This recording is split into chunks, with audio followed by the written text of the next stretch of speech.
your cursor is on screen. Anyway, welcome back to Paper Mario. It's been a while. Sorry about that. We're busy. All I can think of is the dating app company thinking, you know who's probably really fucking lonely? Whatever loser is going to see the goddamn Garfield movie. Yeah, but, like, it's gonna be mostly kids seeing it with their parents. Like...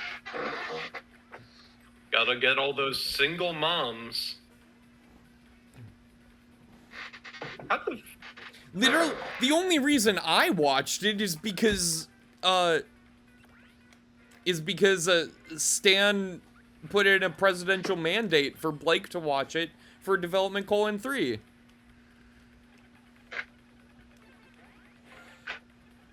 Speaking of which, I can talk about the Twilight movies now, because I also watched those. And I teased that I was going to. How'd that go? Oh, I had so much fun with Twilight. I mean, I had mentioned that I had seen the first movie before because it was actually assigned to me in the final film class I took in college. Because for film theory and criticism, one of the units was adaptation, and my professor talked about how in previous years for the adaptation unit, she would pick a film that people weren't familiar with the source material for, so it was hard to discuss the film in relation to adaptation. But with Twilight, that's a movie where a lot of people my age are familiar with the source material. And it's also interesting to talk about because I was actually part of the presentation group for that movie, and I was partnered with a girl who is very familiar with Twilight and talked a lot about how that the first movie, at least, is an extremely faithful adaptation of the book.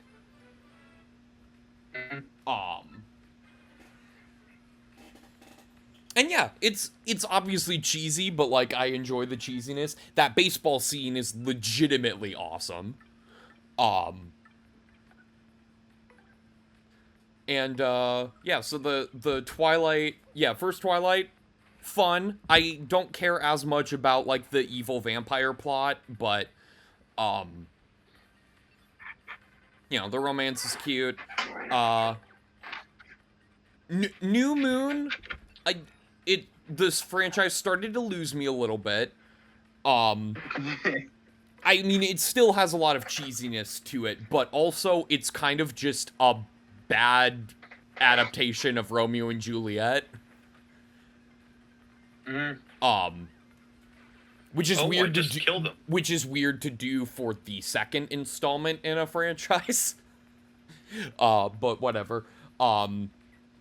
And also Jacob gets a lot more screen time in starting in New Moon, because that's when the quote unquote love triangle actually starts. But it is at this point that I realize I don't understand why anyone was ever Team Jacob in that fan base. Because Jacob is, like, the worst. He repeatedly forces himself upon Bella. The worst is in Eclipse. Eclipse is the worst movie in the franchise. And that's where Jacob is at his absolute worst. Because that's the one where he literally forces Bella to kiss him. Oh yes, let's just normalize. Yeah, no, it's bad. It's bad. Eclipse also, like, doesn't progress the story at all, because, like, New Moon ends with Edward proposing to Bella. And then by, like, the middle of Eclipse, she says yes. Is Eclipse the one with the cuck tent? Yeah, Yes, yes, it is. Where Jacob literally utters the line, "Let's face it, I'm way hotter than you." Which, granted, in context, is technically referring to his body temperature, but also they clearly knew what they were doing.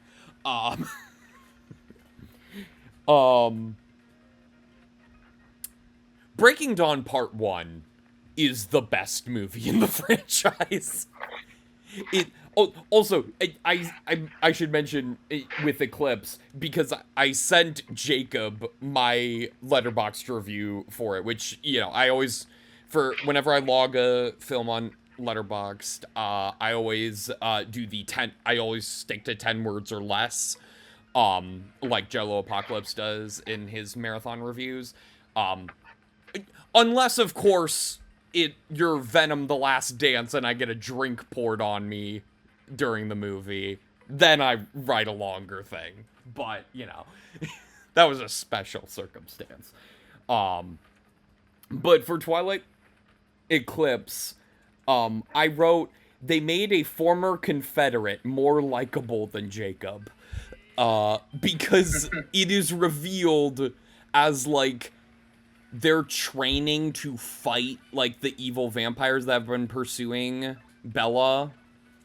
Or like, I'm trying, okay, yeah, no, the third one is when they have, like, the newborn vampires, which is how they refer to people who have just recently been turned into vampires. They call them newborn vampires. That's a fucking X, not PhD. Guys like this invent all the annoying things we fight. All of them? Really? Okay.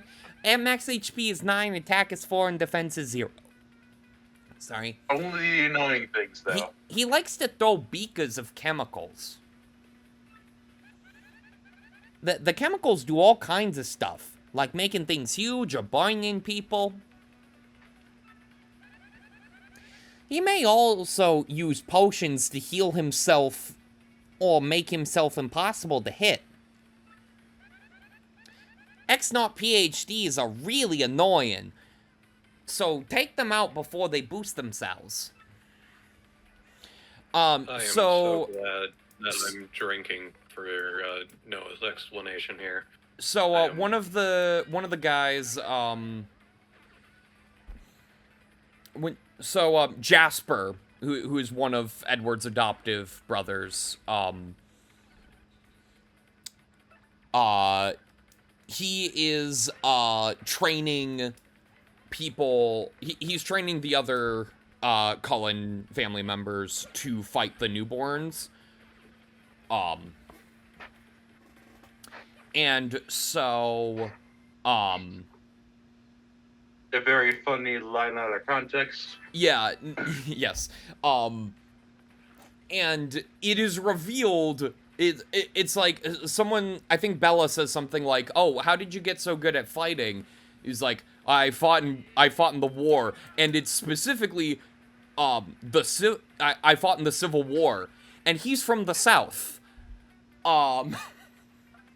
So, they just casually drop, they never explicitly say he's a Confederate, that he was a Confederate. So are you telling me that he's a Confederate abortionist?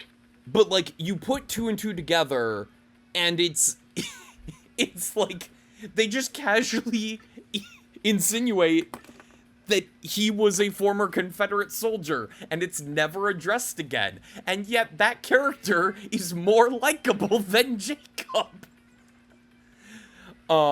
Anyway,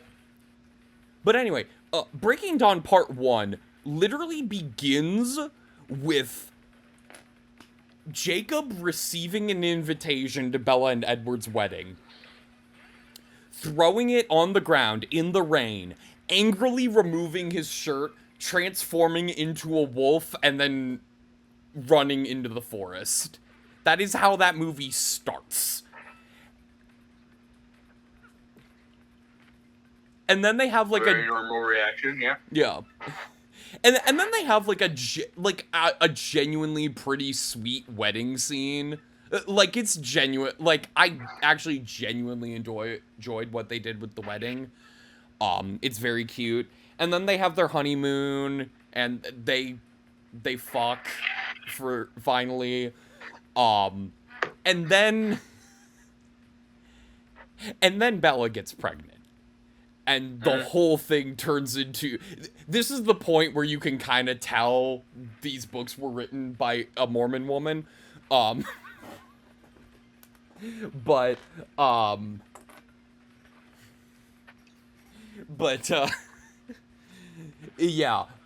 The baby literally, like, starts to drain Bella's energy from inside her. And she has to, like, drink blood out of a fucking foam, out of, like, a Slurpee cup. like, it's literally like a foam cup with a straw that she's drinking blood out of to feed the baby so it doesn't kill her. And then, of course, they have the scene where she ends up giving birth, and it is the most insane birth scene you could possibly imagine. It's like full-on body horror, but like PG-13. It's crazy. And then, of course, Jacob imprints on the baby. Mm-hmm. And, yeah. That decision. Yeah.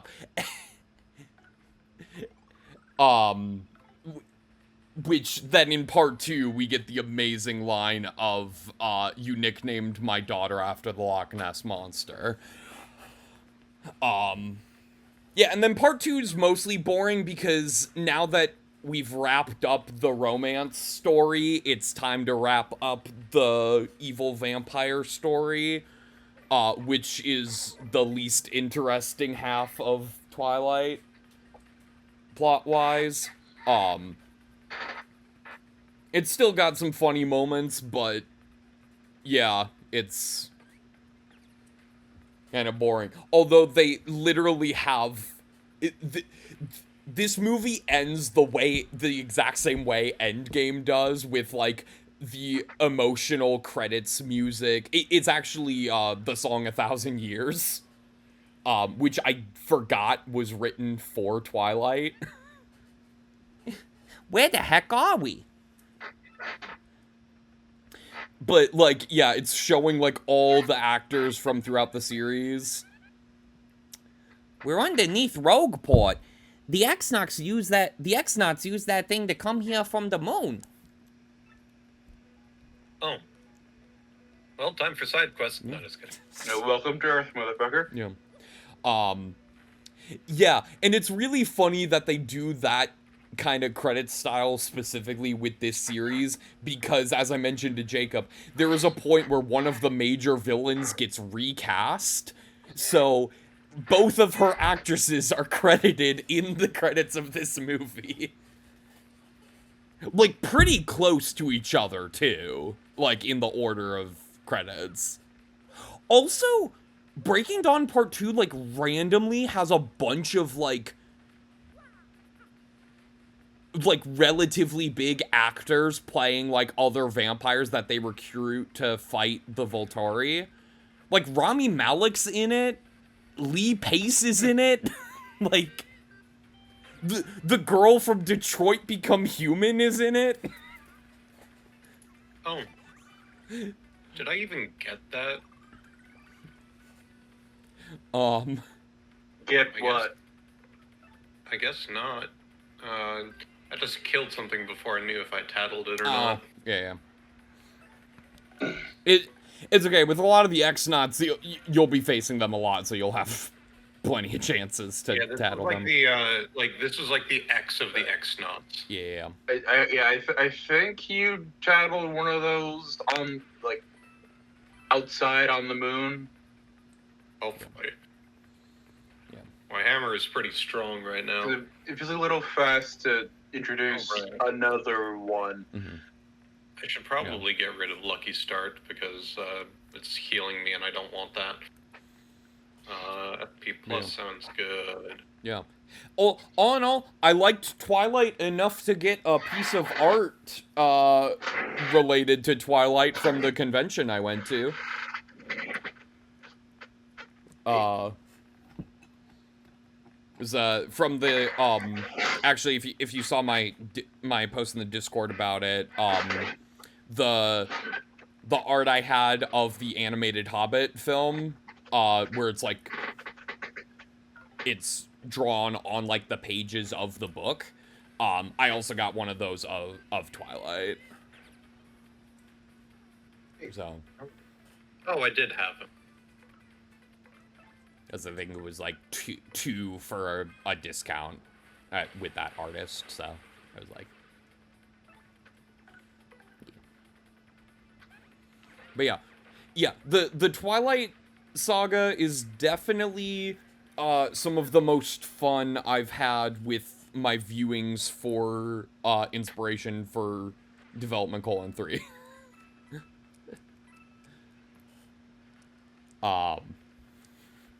On the complete opposite side of the spectrum, the fucking... I may have a new contender for worst movie I've ever seen. The fucking Netflix original Marmaduke movie. Don't worry, this. I hit the wrong button. No worries. That animated Marmaduke movie that Netflix released in 2022 actually made me nauseous.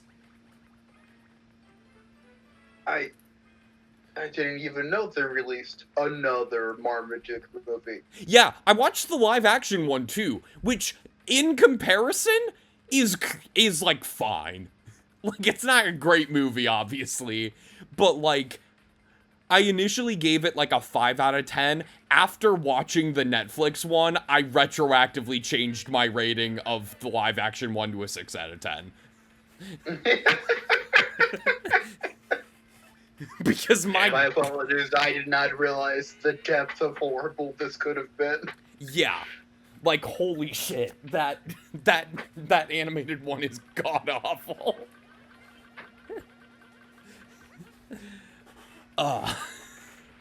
Yosh! Oh, what the fuck? Yeah, like to put it in perspective, it is that animated Marmaduke film is currently rated last on my list of like ranking the films I've watched for inspiration for Development: 3. I just got fucked. Yeah. Yeah, it's less than an ideal situation. Yep. Yeah, it's bad. Yeah, I'm dead. But yeah, so the animated Marmaduke film is currently ranked in last place on that list, below Saving Bikini Bottom, the Sandy Cheeks movie. That's how bad it is. Yeah, no, I literally could do fucking nothing about that. Yeah, that's rough.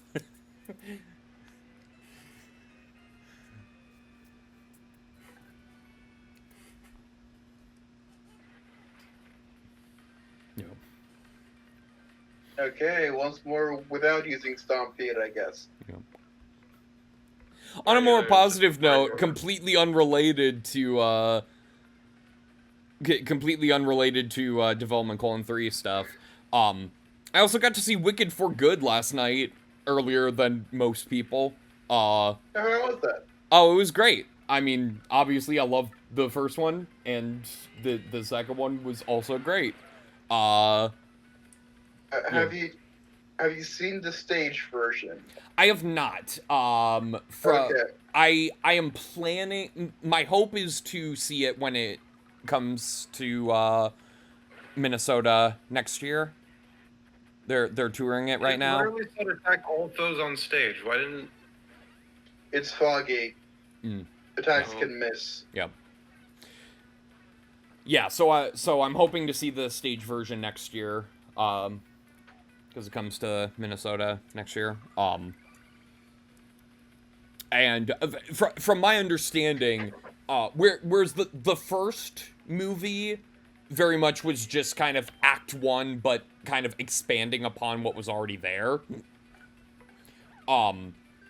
Sounds like Wicked for Good made some more changes.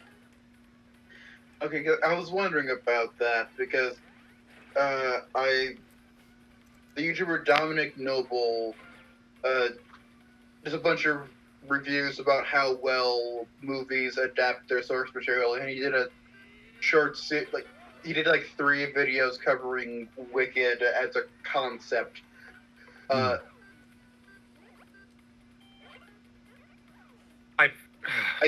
don't know why I keep getting distracted.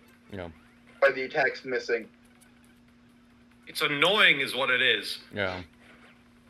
Damn it! Yeah. Alright, once more without bullshit, baby. Yeah. Anyway, the big takeaway that I had for that about Wicked for Good is that it had a slightly more challenging task ahead of it than the first Wicked, because the back half of the play is distinctly weaker, apparently, than the front half. Yeah, I mean, it definitely, it took a bit to get going, for sure.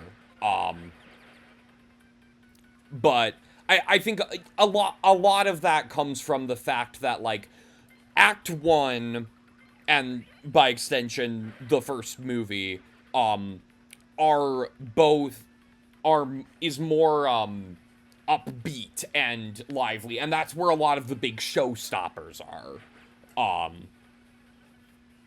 Whereas Act 2 is a lot more serious and dark,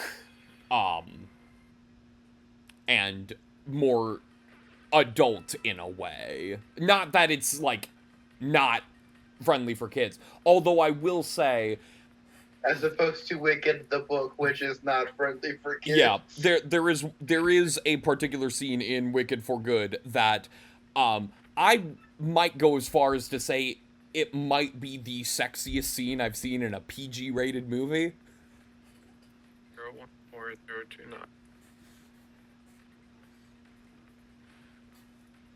0140229. People who are familiar with Wicked probably know what I'm talking about. Clearly, the scene where the one guy turns into the Scarecrow. No, it involves him, but it's not the scene in which he turns into the Scarecrow, no.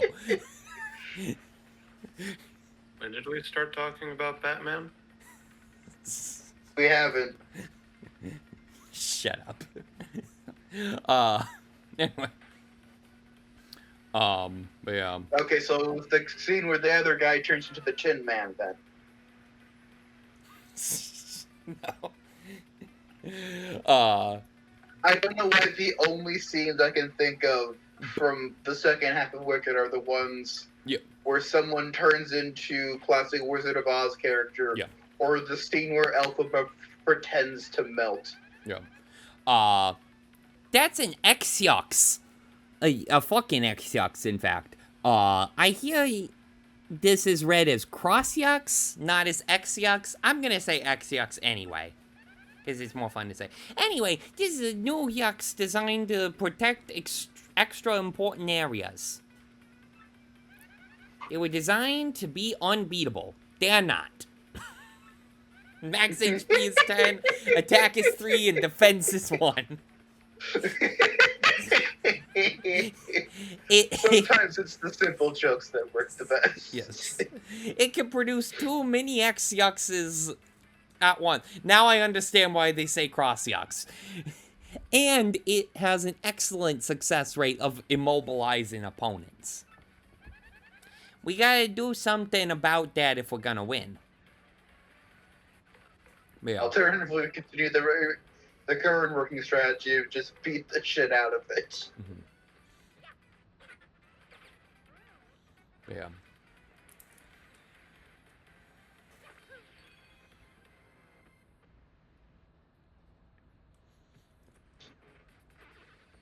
But yeah, Wicked for Good was excellent.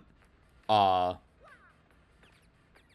will definitely need to give it a rewatch for sure. Right now, I'd probably put it as my third favorite of the year, behind Sinners and Life of Chuck. Nothing's beating Life of Chuck.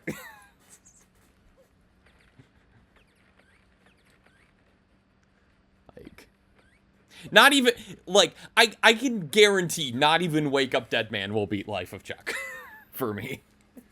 That said, I am very excited for Wake Up Dead Man. It's definitely... When was that coming out again? It starts playing in select theaters next week. Okay. It's only going to be showing in theaters for a week, and then it'll hit Netflix after that. So, like, Glass Onion, then? Yeah, same. Alright. Yeah, but I'm definitely going to try to see it in theaters.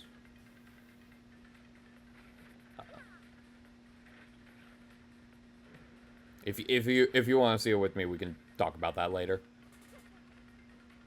Sure, although scheduling with my existences. Anyway. True.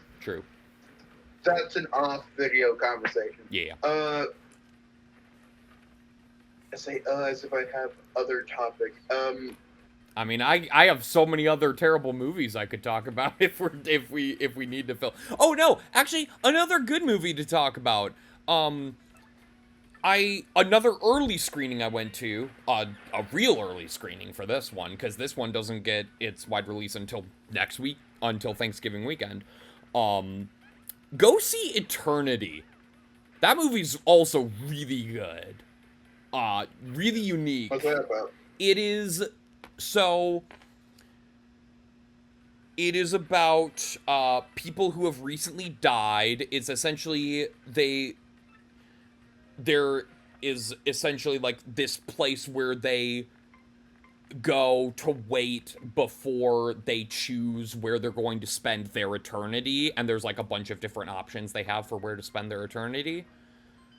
And it centers around a woman who has to choose between spending eternity with her first husband who died young in the war and her second husband who she spent 60-something years with. So... Who are you, huh? Yeah. Very... You very came here impressive. to get the elevator key so you can access the computer room. Yeah, I thought so. Well then, you're gonna have to bait me to get it. And if you lose, your life is mine. You hear me? Mine! So, what do you say? Mm-hmm. Ooh, ha ha, you're mine now.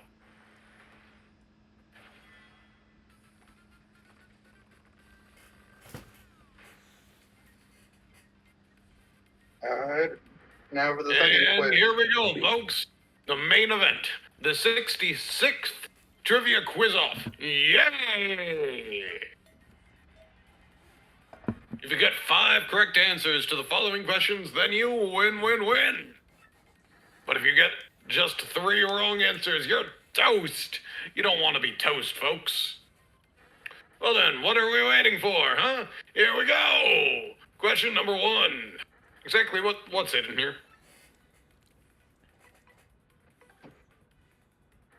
Elevator key.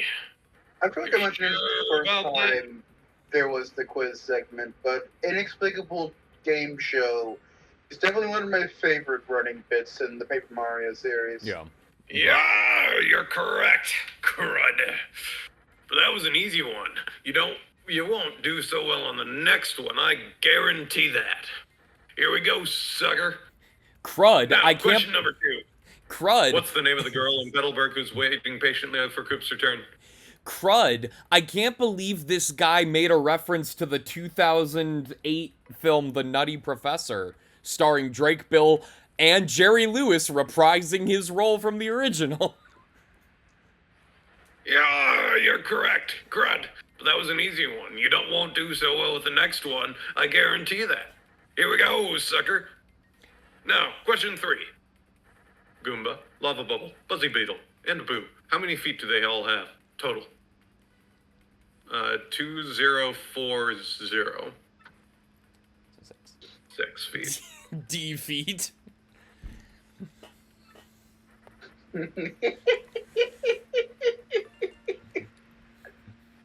Yeah, you're correct, crud. But that was an easy one. Won't do so well on the next one. I guarantee that. Here we go, sucker. We're on to question 4. It's elementary for non-idiots. Where was the one and only Diamond Star? Ooh.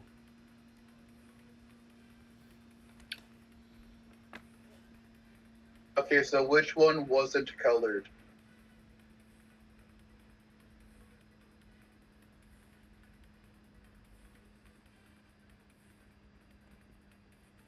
Blitzville's was. Mm-hmm. I think Curtis's ships was blue. Mm-hmm. I'm gonna say Hooktail's belly.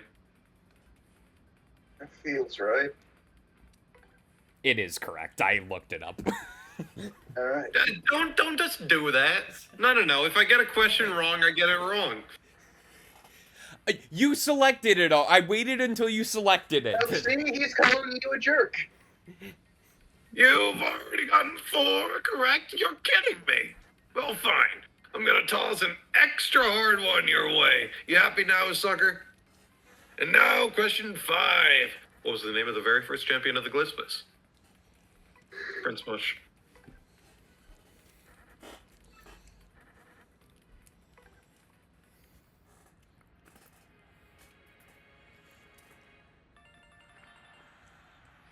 No! Correct! That's 5 correct answers. Crud, you win. They're even all in a row.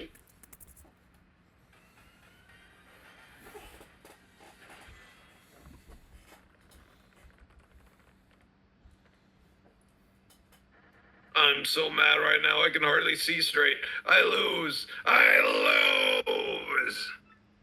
Fine, but I really hate you. Take this, you bum.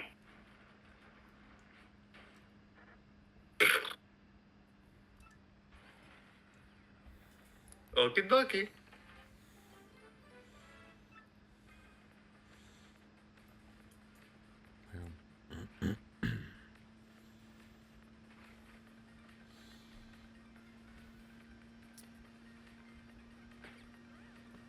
No. Yeah. The Nutty Professor movie from 2008 is not good, but it's also not nearly as bad as I expected it to be. Dare I say, it might be the film where Drake Bell shows the most range. Oh, that's unfortunate. Considering, like the original, it is like a Jekyll and Hyde story. Alright. I hope you like claw machine games. The bold strategy.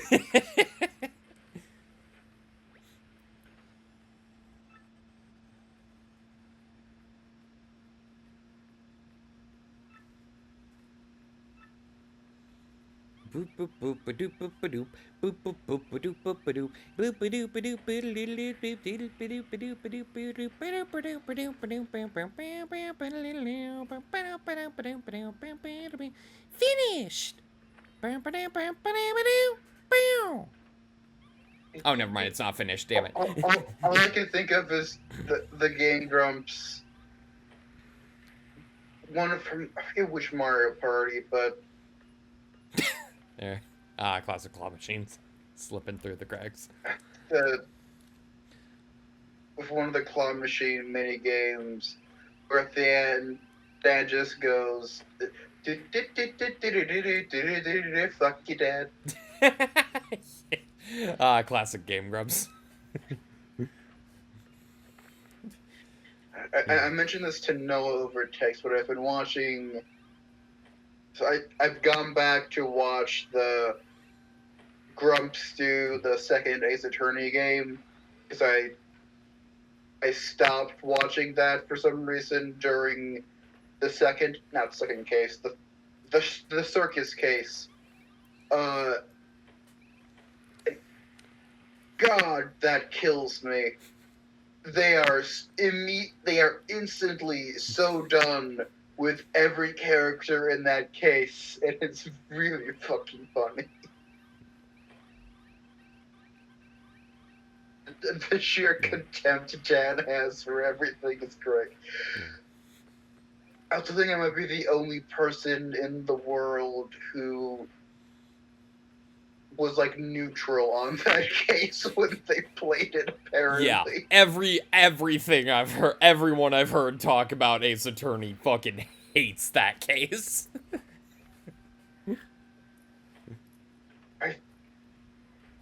There are two Ace Attorney cases that I hear brought up as the worst Ace Attorney cases. It's that one and one from Apollo Justice. Is it the fourth one or the third one? It's the one with the blind piano kid. Yeah, that's the third one, I believe. Okay.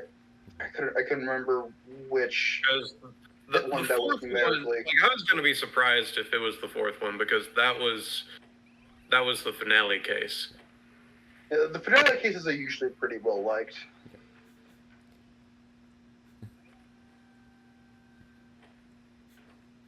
It's the ones towards the middle that are a bit more dubious because they tend to have less to do with the overarching plot, so they tend to be more full of random bullshit. Yeah. I mean, if you ask Jello Apocalypse, he would probably use the final case of Ace Attorney Investigations 1 and maybe also Investigations 2 as examples to the contrary. I mean, that's fair. I still haven't watched his videos on the second one because I want to play the second Investigations because I liked playing the first Investigation. Yeah. That's bullshit. You had that. What the hell? Yeah. I was one, depending on the last case of the first one, absolutely with him on that. That was such a fucking annoying stretch to go through. You still don't have any evidence against me. We have a mountain of evidence. What do you mean? Yeah. Also, there's a trap door in the fireplace.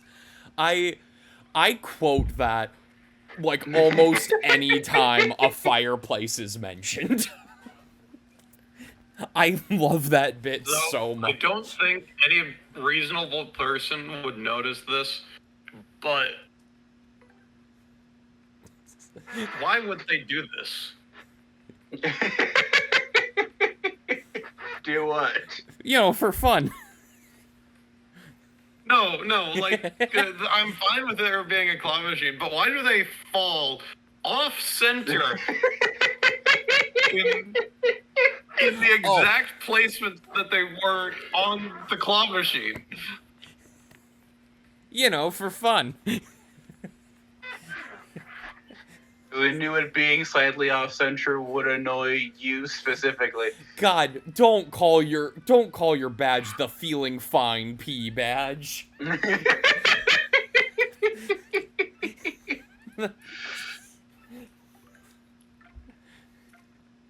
Oh man.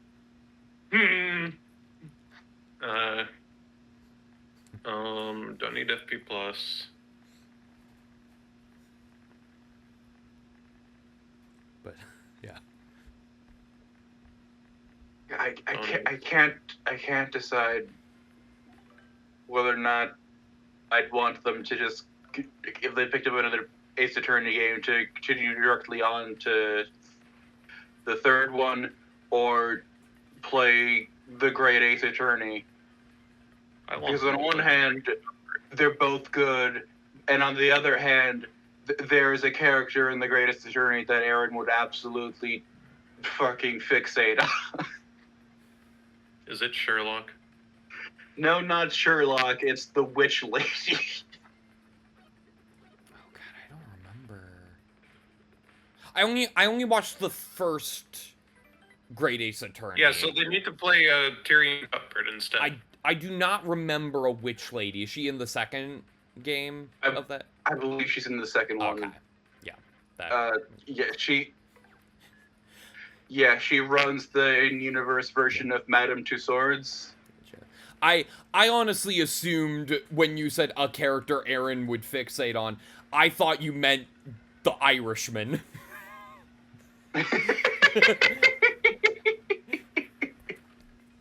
Because, boy, the people I watched play that got a kick out of that character.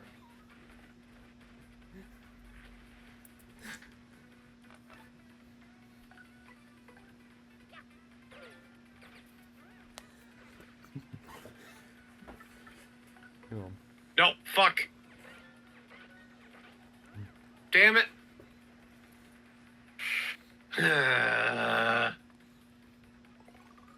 Oh, it just healed itself. Nope, it spawned. It gave birth. Shit. Yeah.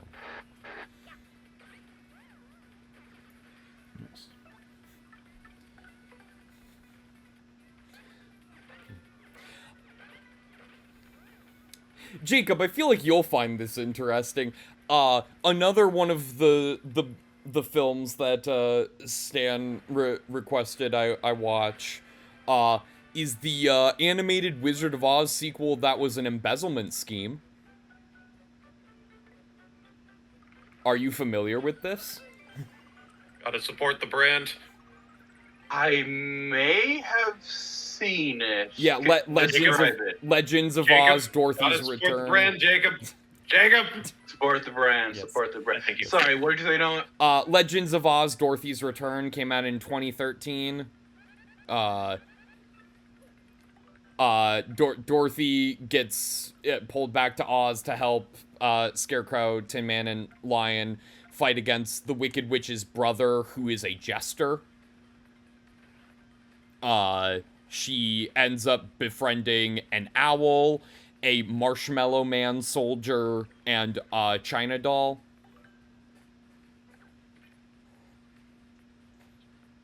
Okay, first off, I think I may have seen this. Second off,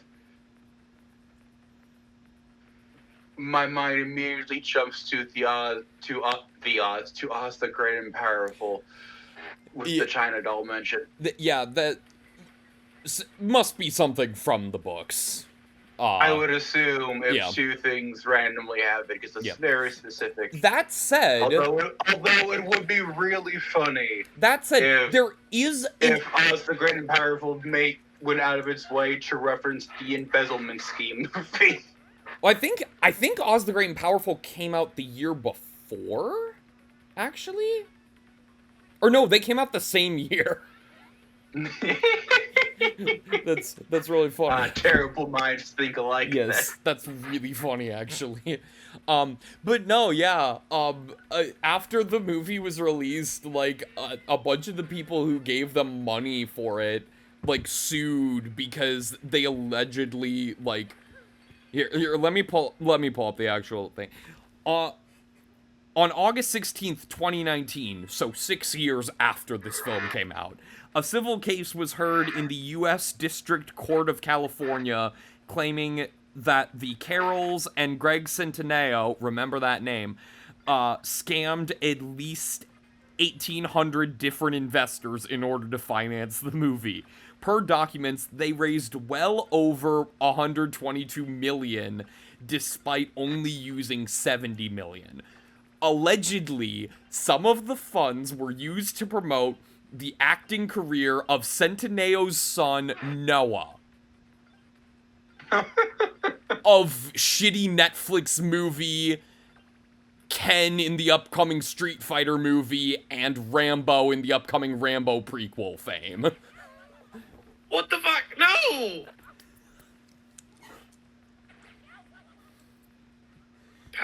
It's gonna make me do the whole thing again, isn't it? Yeah.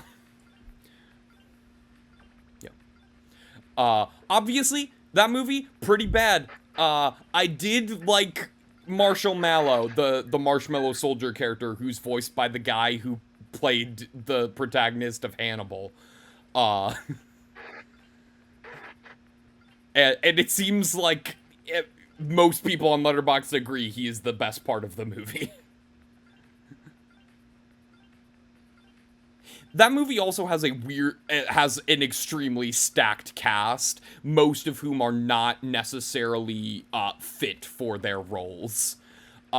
Case in point, at 28 years old, Lea Michele voiced Dorothy. It's also got Dan Aykroyd as the Scarecrow, Kelsey Grammer as the Tin Man, Jim Belushi as the Lion. Martin Short plays the Jester. Another reminder that he's actually a surprisingly good singer, considering this is like the third animated musical film in which he has played a villain and had at least one song. Because he was also one of the henchmen in Prince of Egypt and the villain in Barbie, the Princess and the Pauper. There are no collectibles in here. Tragic. But yeah.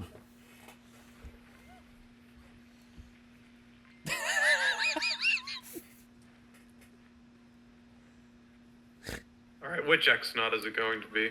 Yep. No, fair. Oh, good. The one you I think forgot it's to fairly tattle. Justifiable. Or no, wait. You get justifiable, right? Never mind.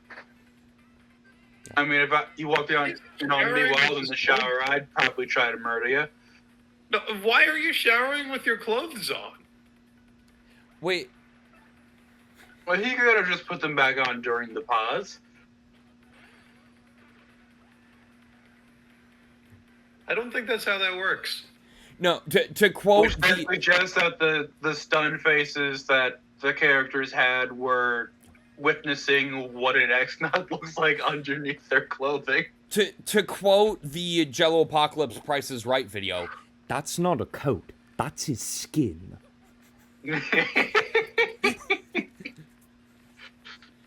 in reference, of course, to Bedtime Santa Merman. Yeah. You know what? I don't like this place. Also, didn't we just technically recreate the iconic scene from Psycho, just longer? Possibly. Also with a blunt object. Yeah. Imagine how much less of an impact, or in a way more of an impact that scene would have had if... See, that's what they should have done for the remake. Instead of just doing it shot for shot, it should have been shot for shot, except instead of a knife, Norman Bates wields a fucking hammer.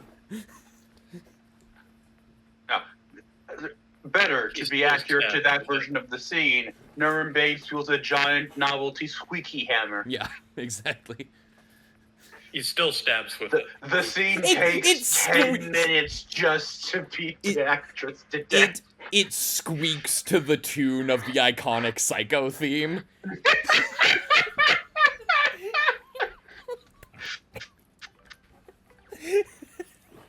God. Oh, man. Oh, man. Oh, Princess Peach might be behind that door. The camera shoots.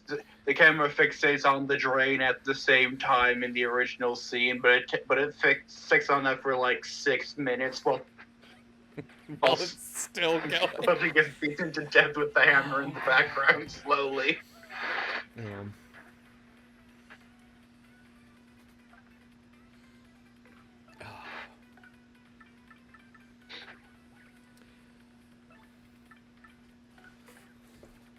Well, I know what I'm doing for the thumbnail of this episode.